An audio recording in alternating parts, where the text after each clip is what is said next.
بزرگان دین، نوجوان بھائیوں، عزیز بچوں اور معزز خواتین اسلام،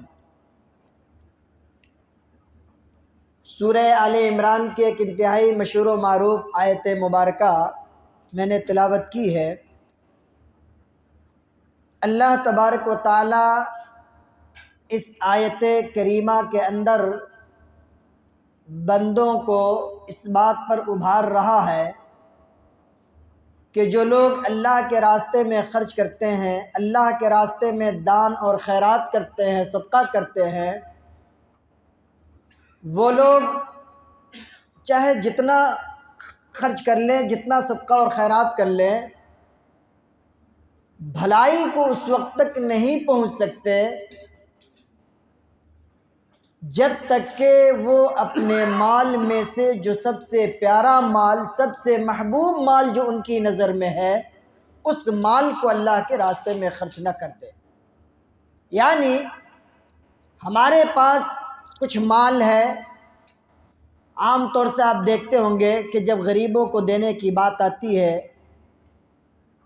تو یہ کوشش ہوتی ہے کہ جو ہمارے استعمال کے لائق نہ ہو، جو کوڑا کرکٹ میں پھینکنے کے لائق ہو، یا پھر اسی طرح سے ہم راشن کھاتے ہیں لیکن راشن میں جو سب سے کم دام کا ہو، سب سے کم قیمت کا ہو، ہم اسی کو صدقۃ الفطر میں دیں گے۔ یا پھر اسی طرح سے ہم اپنے گھر میں کھانے کے لیے کچھ الگ بناتے ہیں اور سامنے اگر کوئی سائل آ گیا، کوئی فقیر آ گیا، کوئی بھوکا آ گیا تو اس کو ہم سوکھی روٹی اور چٹنی پکڑا دیتے ہیں۔ تو اس ضمن میں اللہ تبارک و تعالیٰ نے فرمایا کہ لن تنالوا البر حتی تنفقوا مما تحبون، کہ تم بھلائی کو اس وقت تک ہرگز نہیں پہنچ سکتے جب تک تم اپنے خرچ کرنے والے مال میں سے اس مال کو نہ خرچ کر دو جو تمہاری نگاہ میں یا تمہارے نزدیک سب سے زیادہ محبوب ہے، سب سے زیادہ عمدہ ہے۔ اس آیت کریمہ کے نازل ہونے کے بعد ایک صحابی ہیں، انصاری صحابی، حضرت طلحہ رضی اللہ تعالی عنہ، ان کے پاس بہت سارا مال تھا، بہت سارا باغیچہ تھا، ایک باغیچہ تھا ان کے پاس، بیراق نام تھا۔ اللہ کے رسول صلی اللہ علیہ وسلم کے پاس دورے ہوئے آئے اور کہا کہ اللہ کے رسول صلی اللہ علیہ وسلم، میرے تمام مالوں میں میرا یہ باغیچہ سب سے زیادہ محبوب ہے میری نظروں میں، اللہ کے رسول آپ اس کو لیجئے اور جہاں جیسے چاہیے آپ خرچ کیجئے۔ ایک نقطہ یہ سمجھ میں آیا، ہم لوگ جو مال خرچ کرتے ہیں، اگر ہم کسی مسجد کو دے دیں، مدرسے کو دے دیں، یا کہیں بھی XYZ کہیں بھی ہم مال خرچ کرتے ہیں تو مال خرچ کرنے کے بعد مالکانہ حق ہم اپنے پاس رکھتے ہیں۔ کیا کہ بھائی ٹھیک ہے، ہم نے تو مال دیا ہے لیکن اب اگلا کام جو ہونا چاہیے وہ ہماری مرضی کے مطابق ہونا چاہیے، ورنہ پھر میں آئندہ کبھی ڈونیٹ نہیں کروں گا، آئندہ کبھی میں اس مد میں نہیں دوں گا۔ آپ اس آیت کریمہ کو دیکھیے اور اس صحابی رسول کے عمل کو دیکھیے۔ آپ صلی اللہ علیہ وسلم کے حوالے اپنے مال کو کر دیا اور کہا کہ آپ جیسے چاہے اس کو خرچ کریں، جیسے مناسب سمجھے آپ خرچ کریں، اب میری کوئی ملکیت یہاں باقی نہیں رہی۔ مال صحابی رسول کا، اور پورا پاور دے دیا امام کائنات صلی اللہ علیہ وسلم کو، اور امام کائنات صلی اللہ علیہ وسلم، اللہ اکبر، ہزار جانیں قربان ہو اور اس نبی امی صلی اللہ علیہ وسلم پر، اللہ کے نبی صلی اللہ علیہ وسلم نے اس مال کو لیا اور کہا کہ اپنے رشتہ داروں میں سب سے پہلے جا کر کے خرچ کرو۔ تمہارا بھائی کمزور ہے، تمہارا چچا کمزور ہے، خاندان کے لوگ تمہارے کمزور ہیں، ان کے ہاں جا کر کے پہلے مال خرچ کرو۔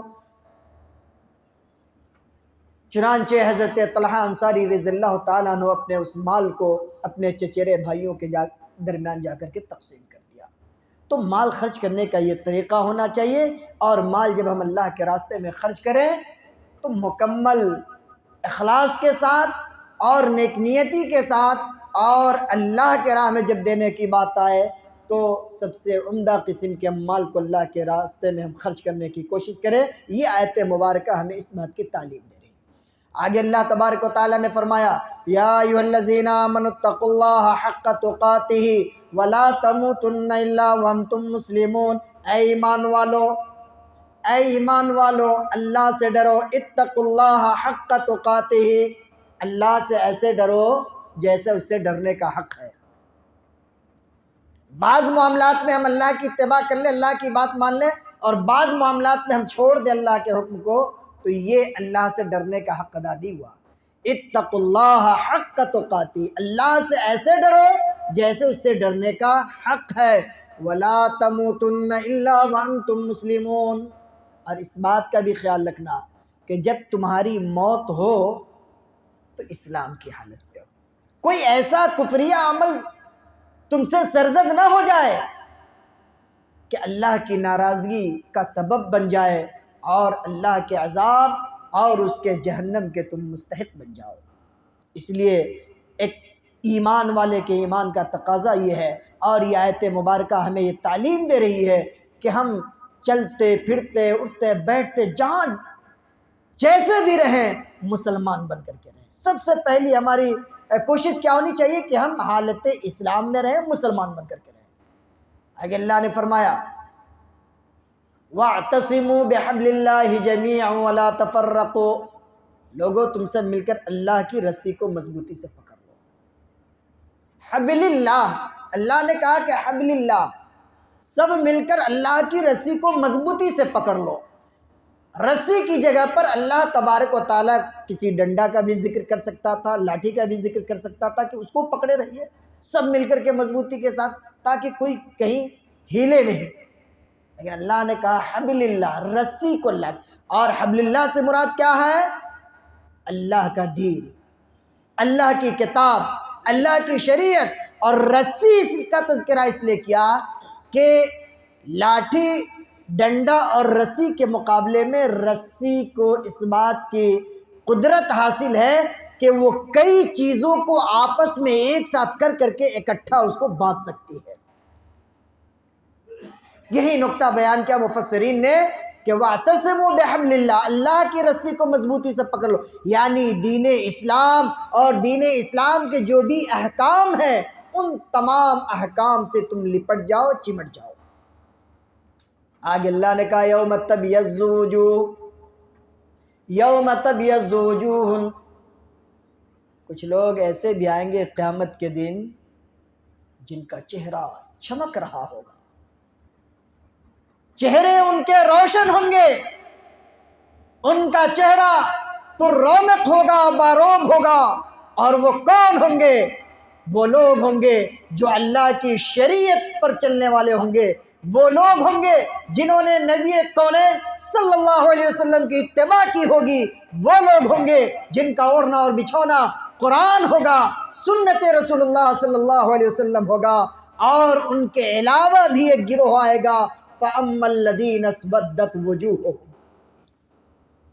فَأَمَّا الَّذِينَ اسْوَدَّتْ وُجُوهُهُمْ، وہ لوگ بھی آئیں گے جن کے چہرے سیاہ ہوں گے، جن کے چہرے کالے ہوں گے۔ کون ہوں گے؟ مفسرین نے لکھا ہے کہ ہم اہل البدع، وہ کون ہوں گے؟ بدعت پر عمل کرنے والے، بدعت کو اپنانے والے، بدعت کا پرچار کرنے والے، بدعت کی تشہیر کرنے والے، اور لوگوں میں بدعت کو عام کرنے والے لوگ۔ اب ہم اور آپ یہ فیصلہ کریں کہ اللہ کے دربار میں ہم چمکتے ہوئے چہرے کے ساتھ جائیں یا پھر تاریک چہرے کے ساتھ جائیں۔ اللہ ہم سب کو چمکتا ہوا چہرہ والا بنا دے، آمین۔ اللہ ہم سب کو بدعات سے بچائے، خرافات سے بچائے، قیامت کے دن کی رسوائیوں سے بچائے۔ آگے چل کے اللہ تبارک و تعالیٰ نے کہا کنتم خیر امت اخرجت للناس تأمرون بالمعروف وتنہون عن المنکر وتؤمنون باللہ۔ بڑی عظیم آیت ہے۔ اس آیت کے اندر اللہ تبارک و تعالیٰ نے ہماری شناخت، ہمارا پریچے بتایا ہے، ہماری آئیڈینٹیٹی کو اللہ نے کلیئر کر دیا ہے کہ خیر امت کنتم خیر امت، اے کائنات میں بسنے والے لوگوں، اے اس دھرتی پر بسنے والے لوگوں، تم دنیا کی سب سے بہترین قوم ہو، سب سے بہترین امت ہو۔ اخرجت للناس، اور تم لوگوں کی بھلائی کے لیے برپا کیے گئے ہو، لوگوں کے لیے اس کائنات میں تم بھیجے گئے ہو۔ تمہاری ڈیوٹی کیا ہے؟ تأمرون بالمعروف، جہاں بھی رہو، جس جگہ رہو، گھر میں رہو، سفر میں رہو، حضر میں رہو، جہاں بھی رہو، تأمرون بالمعروف، لوگوں کو بھلائیوں کا حکم دو، نیکیوں کی تبلیغ کرو، نیکیوں کی دعوت دو، وتنہون عن المنکر، اور برائیوں سے لوگوں کو روکو۔ کبھی کبھار ہم جذباتی بھی ہو جاتے ہیں، لاٹھی ڈنڈا لے کر کے نکل جاتے ہیں، نہیں، آپ سچویشن کو دیکھیے کہ یہاں پر ہمیں کون سا طریقہ اپنانا ہے اس برائی کو روکنے کے لیے، زبان سے، ہاتھ سے، مال سے، یا پھر ٹائٹ پوزیشن اختیار کر کے ہم کیسے کر سکتے ہیں؟ ایز اے سچویشن ہم کو اس کو اختیار کرنا ہے۔ تو تنہون عن المنکر، ہم دنیا کی بہترین امت اس لیے کہ ہم لوگوں کو برائیوں سے روکتے ہیں۔ وَتُؤْمِنُونَ بِاللَّهِ، اس لیے ہم بہتر ہیں کہ اللہ پر ہم ایمان رکھتے ہیں، اللہ پر ہم ایمان رکھتے ہیں۔ لیکن آج دنیا کی یہ سب سے بہترین قوم، آج اس کی حالت قابل رحم ہے۔ آج امت مسلمہ کی حالت دینی ہے۔ آپ عالمی منظرنامہ دیکھیے کہ مسلمان کاٹے جا رہے ہیں، مسلمان ذلیل کیے جا رہے ہیں، مسلمان رسوا کیے جا رہے ہیں، مسلمانوں سے ان کا وطن چھینا جا رہا ہے، ان سے ان کا مکان چھینا جا رہا ہے، لباس و پوشاک، ساری چیزیں چھینی جا رہی ہے۔ کیوں؟ اس کی وجہ بھی اللہ نے بتلا دی کہ ان اللہ لا یغیر ما بقوم حتی یغیروا ما بانفسہم، اللہ اس قوم کی حالت کو اس وقت تک نہیں بدلتا ہے جب تک کہ وہ قوم اپنی حالت کو نہ بدل لے۔ آج اختلاف، قرآن نے کہا کہ ایک رہو، لا تکونوا کالذین تفرقوا، ٹولیوں میں، فرقوں میں، ذات برادری کے نام پر، علاقے کے نام پر، گورے اور کالے کے نام پر، وہ انصاری ہے، وہ سید ہے، وہ پٹھان ہے، وہ فلاں ہے، وہ چلا ہے، اس بنیاد پر تم آپس میں مت بٹو، آپس میں تم تفرقے کے راستے کو اختیار مت کرو، تشدد کے راستے کو مت اپناؤ۔ آج اس اختلاف کی وجہ سے بھی دنیا کی یہ سب سے بہترین قوم آج دنیا کے نقشے پر ذلیل قوم کی حیثیت سے دیکھی جا رہی ہے۔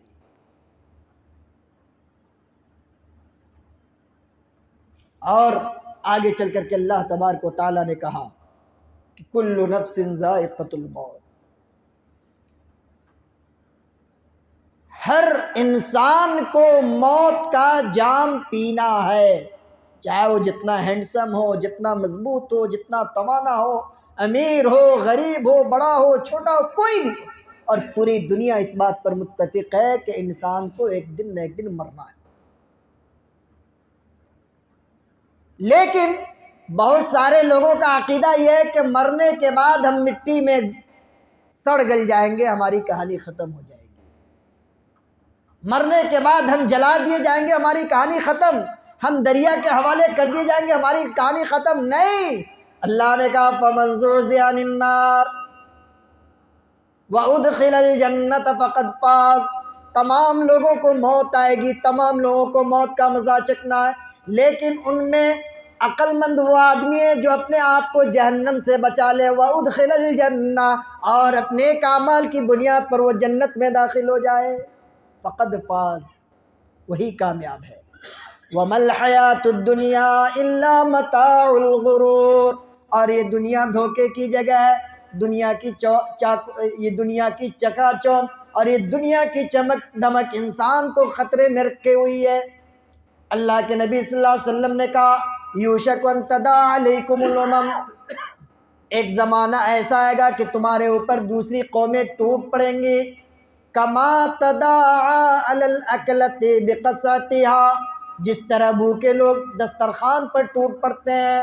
صحابہ نے پوچھا امن قلت یومئذ یا رسول اللہ، اے اللہ کے رسول، کیا اس دن ہم تعداد میں کم ہوں گے، کیا ہم مائنورٹی میں ہوں گے؟ اللہ کے نبی نے کہا کہ بل انتم کثیر، تم مائنورٹی میں نہیں میجورٹی میں ہوگے، تمہاری اکثریت ہوگی، تمہاری حکومت ہوگی، سلطنت ہوگی، تعداد میں، دولت میں، سب میں تم آگے رہو گے۔ وَلَٰكِنَّكُمْ غُثَاءٌ كَغُثَاءِ السَّيْلِ، ان سب کے باوجود تمہاری حیثیت سمندر کے اوپر جو جھاگ ہوتا ہے، اس کے پانی کے اوپر جو پھین ہوتا ہے، جھاگ ہوتا ہے، اس جھاگ کی حیثیت تمہاری ہوگی۔ کیوں؟ آگے اللہ کے نبی صلی اللہ علیہ وسلم نے کہا کہ یجعل الوہن فی قلوبکم، تمہارے دلوں میں وہن ڈال دیا جائے گا۔ وَيُنزَعُ الرُّعْبَ مِنْ قُلُوبِ عَدُوِّكُمْ، اور پوری دنیا پر جو تمہارا رعب و دبدبہ تھا، تمہارے دشمن کے دلوں سے تمہارے رعب کو اللہ نکال دے گا۔ صحابہ نے پوچھا مل وہن یا رسول اللہ، اے اللہ کے رسول یہ وہن کیا ہے جو ہمارے دلوں میں ڈال دیا جائے گا؟ اللہ کے نبی صلی اللہ علیہ وسلم نے کہا حب الدنیا وکراہیت الموت، دنیا کی محبت اور موت کی ناپسندیدگی، یہی وہن ہے۔ آج آپ دیکھ لیجئے ہر انسان کی چاہت دنیا کمانے کے پیچھے ہے۔ انسان ایسی تدبیر اختیار کر رہا ہے کہ ہمیں موت آئی نہیں، اور اللہ کہہ رہا ہے کہ اینما تکونوا یدرککم الموت ولو کنتم فی بروج مشیدہ۔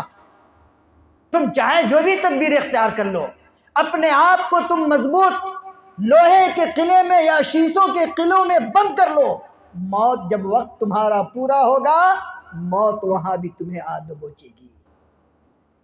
اس لیے میرے بھائیوں، اس دنیا میں ہم اور آپ موت کی تیاری کریں، اور موت کی تیاری جو کرے صحیح راستے پر، صحیح پتھ پر چل کر کے ہم موت کی تیاری کریں، تب جا کر کے اللہ تبارک و تعالی ہمیں کامیاب اور بامراد بنائے گا۔ آگے چل کے اللہ تبارک و تعالی نے ہمیں یہ تعلیم دی ہے کہ یا ایھا الذین آمنوا، بلکہ اس سے پہلے اللہ تبارک و تعالی نے توبہ کے سلسلے میں ہمیں یہ تعلیم دی ہے کہ انما التوبۃ علی اللہ للذین یعملون السیئات حتی اذا حضر احدهم الموت قال انی تبت الآن وللذین یموتون وهم کفار اولئک اعتدنا لهم عذابا الیما۔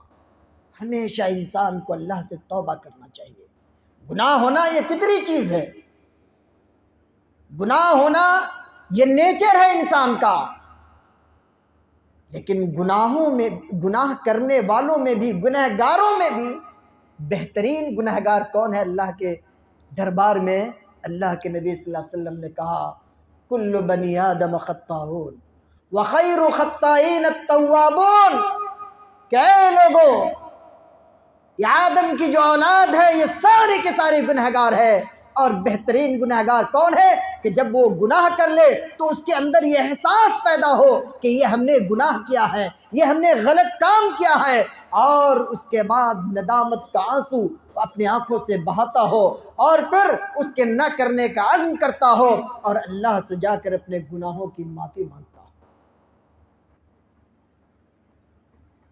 اور آپ ایک چیز سمجھ لیجئے، بیٹا ہے ہمارا، بیٹا اگر کوئی غلطی کرے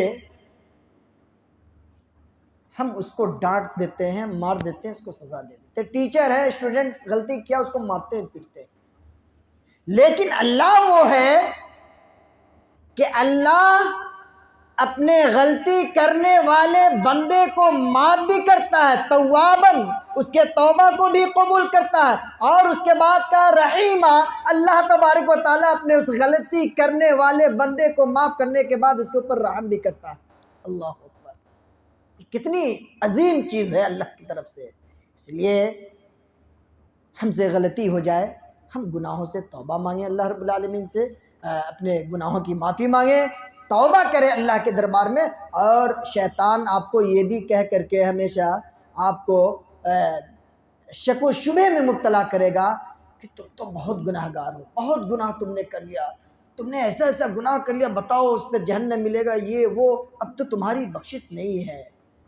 اللہ نے اپنے بندوں کے لیے بڑا رحم و کرم، رحم کا معاملہ اتنا وسیع رکھا اور ایسا نچھاور کیا ہے کہ ہائے، اللہ نے کہا یا عبادی الذین اسرفوا علی انفسہم لا تقنطوا من رحمت اللہ، اے میرے نبی میرے بندوں سے آپ کہہ دیجئے، میرے بندوں سے آپ کہہ دیجئے اسرفوا علی انفسہم، جن لوگوں نے اپنے آپ پر اپنے نفس پر ظلم کیا ہے، جن لوگوں نے گناہ کر لیا ہے، اگر آسمان و زمین کے برابر بھی انہوں نے گناہ کر لیا ہے اور شرک نہیں کیا ہے، توحید پہ اگر کسی طرح کا داغ نہیں آیا، اے میرے نبی آپ جا کر کے میرے ان بندوں کو کہہ دیجئے لا تقنطوا من رحمت اللہ، کہ گنہگاروں اللہ کی رحمت سے نا امید مت ہو، ان اللہ یغفر الذنوب جميعا، اللہ تمام گناہوں کو بخش دیتا ہے، انہ هو الغفور الرحیم۔ یہاں بھی اللہ نے کہا کہ غفور وہ بخشنے والا ہے، اور ساتھ ہی ساتھ کہا رحیم بندوں پر رحم بھی کرنے والا ہے۔ اللہ اکبر۔ تو ہمیں توبے کا اہتمام کرنا چاہیے ہمیشہ اللہ کی بارگاہ میں، اور وہ تو پوری کائنات کا مالک ہے، ہمیں 100 روپے 50 روپے کی ضرورت پڑے اپنے سیٹ کے سامنے جا کر زبان کھولنے میں کوئی شرم نہیں، کوئی عار نہیں، لیکن جو ہمیشہ کی زندگی ہے، جو پوری کائنات کا مالک ہے، اگر اس کے دربار میں جا کر ہم آنسو بہائے تو اس میں شرم اور عار کی کیا بات ہے؟ ہم تو اس کے بندے ہیں، غلام ہیں۔ میرے بھائیوں، اسی طرح سے اللہ تبارک و تعالیٰ نے جگہ جگہ توحید توحید اور توحید کی دعوت دی ہے۔ توحید کے بارے میں اللہ نے ہمیں یہ بتلایا ہے کہ مسلمانوں توحید پر چمٹے رہو، توحید سے لپٹے رہو۔ توحید اگر تمہاری زندگی میں نہیں ہے تو پھر تمہاری زندگی اجیرن ہے، تمہاری زندگی کسی کام کی نہیں۔ جانتے ہیں اللہ نے کہا کہ دنیا کے تمام گناہوں کو اللہ معاف فرما دے گا۔ بھی میں نے حدیث بیان کی نا کہ آسمان و زمین کے برابر کوئی انسان اگر گناہ کرتا ہے تو اللہ تبارک و تعالیٰ کہتا ہے کہ میرا بندہ جب اتنا گناہ کر کے آتا ہے، اس شرط کے ساتھ کہ اس نے شرک نہ کیا ہو، لَأَتَيْتُكَ بِقُرَابِهَا مَغْفِرَةً۔ اللہ اکبر۔ اللہ کہہ رہا ہے کہ اتنا ہی مغفرت اور بخشش لے کر کے میں اپنے بندے کے پاس آتا ہوں۔ اور پھر کہا ان اللہ لا یغفر ان یشرک بہ ویغفر ما دون ذلک لمن یشاء۔ اللہ شرک کو کبھی نہیں معاف کرے گا، شرک کو اللہ کبھی نہیں معاف کرے گا، اور شرک کرنے والوں کا ٹھکانہ اللہ نے کہا کہ وَمَأْوَاهُمْ جَهَنَّمُ، ان کا ٹھکانہ جہنم ہے۔ شرک کرنے والے کے بارے میں اللہ نے کہا کہ وَمَن يُشْرِكْ بِاللَّهِ فَقَدْ حَرَّمَ اللَّهُ عَلَيْهِ الْجَنَّةَ، اللہ کے ساتھ کسی کے بھی صدقے اور کسی کے بھی طفیل، آپ اللہ کو اگر پکاریے کہیں سے بھی، دائیں بائیں اوپر نیچے کہیں سے بھی اگر کسی کو چور دروازے سے گھسانے کی کوشش کرتے ہیں تو پھر یاد رکھیے وَمَن يُشْرِكْ بِاللَّهِ فَقَدْ حَرَّمَ اللَّهُ عَلَيْهِ الْجَنَّةَ، اللہ نے کہا کہ ایسے لوگوں پر مطلق اللہ نے جنت کو حرام قرار دیا۔ اسی طرح سے اللہ تبارک و تعالیٰ نے ہمیں اس بات کی بھی تعلیم دی ہے کہ جب ہم، بلکہ وہ آیت پیچھے چلی گئی، اللہ تبارک و تعالیٰ نے فرمایا کہ لا تقربوا الصلاة وانتم سکارى حتى تعلموا ما تقولون ولا جنبا الا عابر سبیل۔ پوری آیت ہے۔ سب سے پہلی چیز تو اللہ نے کہا کہ نشے کی حالت میں جو ہے نماز کے قریب مت جاؤ، تو نشہ تو بالکل ہی حرام ہے۔ اصل مقصود جو بتلانا ہے، اللہ تبارک و تعالیٰ نے کہا کہ وَإِن كُنتُم مَرْضَىٰ أَوْ عَلَىٰ سَفَرٍ أَوْ جَاءَ أَحَدٌ مِّنكُم مِّنَ الْغَائِطِ أَوْ لَامَسْتُمُ النِّسَاءَ فَلَمْ تَجِدُوا مَاءً فَتَيَمَّمُوا صَعِيدًا طَيِّبًا فَامْسَحُوا بِوُجُوهِكُمْ وَأَيْدِيكُمْ۔ اس آیت کے اندر اللہ تبارک و تعالیٰ نے ایک بڑی اہم چیز بتلائی ہے کہ آپ مرض کی حالت میں ہیں، پانی چھونے کے بعد ہو سکتا ہے آپ کی جان کو خطرہ ہو جائے، جسم کا کوئی حصہ ایسا کٹا ہوا ہے کہ اس پر پانی پڑنے کے بعد پھر آپ کی جان کو پڑ جائے، یا پھر آپ ایسی جگہ پر ہیں جہاں پانی نہیں مل رہا ہے اور آپ جنبی ہیں، آپ حالت جنابت میں ہیں، آپ کو غسل کرنی ہے، آپ کو وضو کرنی ہے۔ شریعت دیکھیے، شریعت نے کتنی آسانی عطا کی، ہم اس کو جاننے کی کوشش نہیں کرتے۔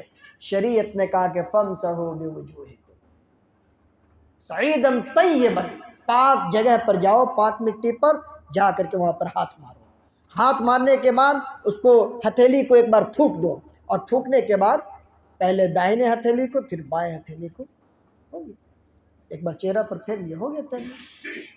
اس سے آپ نماز بھی پڑھ سکتے ہیں، آپ کی غسل بھی ہو گئی، آپ پاکی حاصل کر لیے۔ لیکن کب؟ جب پانی نہ ہو، یا پھر اس سچویشن میں کہ جب آپ پانی چھو رہے تو آپ کے لیے پانی کا چھونا نقصان دہ۔ تو اللہ تبارک و تعالیٰ نے ہمیں تیمم کا بھی طریقہ بتلا دیا۔ آج افسوس ہوتا ہے کہ بہت سارے لوگوں کو تیمم کا طریقہ نہیں معلوم۔ اچھا، اللہ نے ایک رخصت دے دی، کیا ایسا سچویشن ہو، ایسے حالات ہو تو آپ اس چیز کو کیجئے۔ ہمارے بہت سارے لوگ پتہ نہیں ان کے اوپر وہ کون سا غلاف چڑھ جاتا ہے شریعت کا، وہ اتنے متشدد ہو جاتے ہیں کہ نہیں بھائی فجر کا وقت ہے، تیمم کر کے ہم نماز نہیں پڑھ سکتے۔ من نہیں مانتا، دل نہیں قبول کرتا۔ فَلَا وَرَبِّكَ لَا يُؤْمِنُونَ حَتَّى يُحَكِّمُوكَ فِي مَا شَجَرَ بَيْنَهُمْ ثُمَّ لَا يَجِدُوا فِي أَنفُسِهِمْ حَرَجًا مِّمَّا قَضَيْتَ وَيُسَلِّمُوا تَسْلِيمًا۔ شریعت نے جو بھی رخصت دیا ہے، اس رخصت کے اختیار کرنے میں اگر کسی طرح کے پس و پیش میں ہم پڑتے ہیں، دل میں کسی بھی طرح کی ہم تنگی اگر محسوس کرتے ہیں تو پھر ساودھان ہو جائیے، اپنے ایمان کی خیریت بنائیے۔ اللہ اور اس کے رسول کا حکم آ جائے، شریعت کا حکم آ جائے، اور اس کے باوجود ہم دل میں تنگی محسوس کریں تو گویا اللہ اور رسول کریم صلی اللہ علیہ وسلم سے زیادہ بندوں کے حکمت کو اور بندوں کے معاملات کو ہم سمجھ رہے ہیں۔ کیا ایسا ہو سکتا ہے؟